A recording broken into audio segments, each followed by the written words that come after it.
प्रश्न कहता, यदि कोई अज्ञात चीज भय उत्पन्न करती है और आप कहते हैं कि इसे समझने के लिए विचार का प्रयोग एक गलत मार्ग है।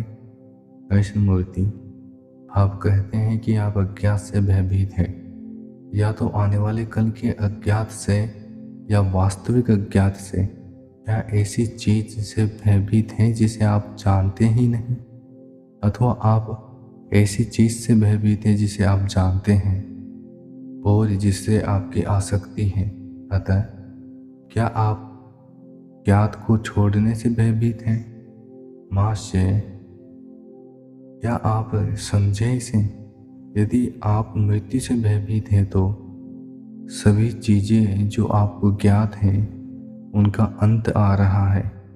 आपके सुख, आपका परिवार, आपकी उपलब्धियां, आपकी सफलता, आपकी बहुमूल्य वस्तुएं, इन सभी चीज़ों का अंत। आप ऐसी चीज़ से भला कैसे भयभीत हो सकते हैं जिसे आप जानते ही नहीं? और यदि आप सचमुच ऐसी किसी चीज़ से भयभीत हैं तो विचार इसे ज्ञात के क्षेत्र में लाना चाहता है और इसलिए यह कल्पना करने लगता है। अतः आपका ईश्वर वस्तुतः आपकी कल्पना या आपके भय की उत्पत्ति है। अतः महाशय, आप अज्ञात के बारे में निराधार कल्पना और अनुमान न करें। आप ज्ञात को समझें और ज्ञात से मुक्त हो जाएं। प्रश्न कहता, मैंने यह युक्ति कहीं पढ़ी है परमपिता, मैं विश्वास करता हूँ तुम मेरे अविश्वास को दूर करो। विश्वास और संदेह की इस प्रकट द्वंद्व के साथ हम कैसे कोई चीज़ सफलतापूर्वक प्राप्त कर सकते हैं? कृष्णमूर्ति, आप जो कुछ भी पढ़ते हैं उसमें विश्वास क्यों करते हैं? सवाल यह नहीं है कि यह गीता में लिखा है या बाइबल में लिखा है, क्या किसी और ग्रंथ में लिखा है? आप क्यों विश्वास करते हैं? इस पर गौर कीजिए, इसको देखिए। क्या आप कल सुबह होने वाले सूर्योदय में विश्वास करते हैं? बल्कि आप जानते हैं कि कल भी सूरज निकलेगा, किंतु आप स्वर्ग में विश्वास करते हैं, किसी परम पिता में विश्वास करते हैं या किसी और चीज में विश्वास करते हैं। क्यों? क्योंकि आप भयभीत हैं, आप दुखी और अकेले हैं, क्योंकि आपको मृत्यु का भय है। इसलिए आप ऐसी चीज में विश्वास करते हैं जो आपको स्थायी प्रतीत होती है। विश्वासों में बोझिल मन भला कैसे साफ साफ देख सकता है? अवलोकन करने के लिए हम कैसे स्वतंत्र हो सकते हैं? ऐसा मन भला कैसे प्रेम कर सकता है? आपके पास आपका विश्वास है, दूसरे के पास उसका अपना विश्वास है। वस्तुतः भय की पूरी समस्या को समझने में ही आपके सारे विश्वास विदा हो जाते हैं। तब मन विकृत रहित होकर प्रसन्नता पूर्वक कार्य करता है और इसलिए तब परम आनंद एवं आह्लाद का बोध शेष रह जाता है।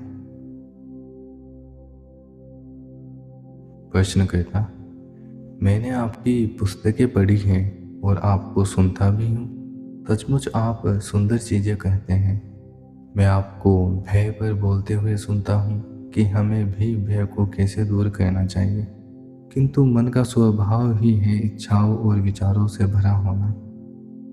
तो जब तक मन निरंतर सक्रिय है तब तक हम मन की मुक्ति का अनुभव कैसे करेंगे? इसकी पद्धति क्या है? कृष्णमूर्ति, महाशय, इच्छा किसे कहते हैं? आखिर मन इस प्रकार अनवरत प्रलाप क्यों करता रहता है? प्रश्न करता, असंतोष।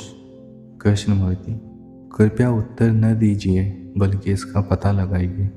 इस पर ध्यान दीजिए। आप एक विधि, एक पद्धति, एक अनुशासन चाहते हैं ताकि आप मन को शांत कर सके, मन की अंतर वस्तु को समझ सके या इच्छा को दूर कर सके। किसी पद्धति की साधना करने का अर्थ है प्रतिदिन एक यांत्रिक क्रिया, नित्य क्रिया, यानी एक ही चीज को बार बार करते चले जाना। किसी भी पद्धति में यही बात निहित है। तो मन इस ढंग से कार्य करने लग जाता है तो क्या घटित होता है? तब ऐसा मन वस्तुतः मंद, मूढ़ और संवेदन शून्य हो जाता है। आपको यह समझना होगा कि मन क्यों बकबक करता रहता है। मन एक चीज से दूसरी चीज पर क्यों जाता है? मैं नहीं समझता हूँ कि शाम के समय हम इस प्रश्न की पूरी जांच पड़ताल कर पाएंगे। क्या आप थक नहीं गए हैं? लोगों ने कहा, नहीं। कृष्णमूर्ति, आपने दिन भर ऑफिस में काम किया, वहाँ आपका नित्य कर्म था। क्या आप कह रहे हैं कि आप थके हुए नहीं हैं, जिसका अर्थ है कि आप काम नहीं करते रहे हैं? सभी हंसने लगे। संभवतः यहाँ भी चर्चा में गंभीरतापूर्वक भाग नहीं लिया है। इसका अर्थ है कि आपका केवल मनोरंजन होता रहा है और इसलिए यहाँ से आप अपने सारे भय को साथ ही ले जाएंगे।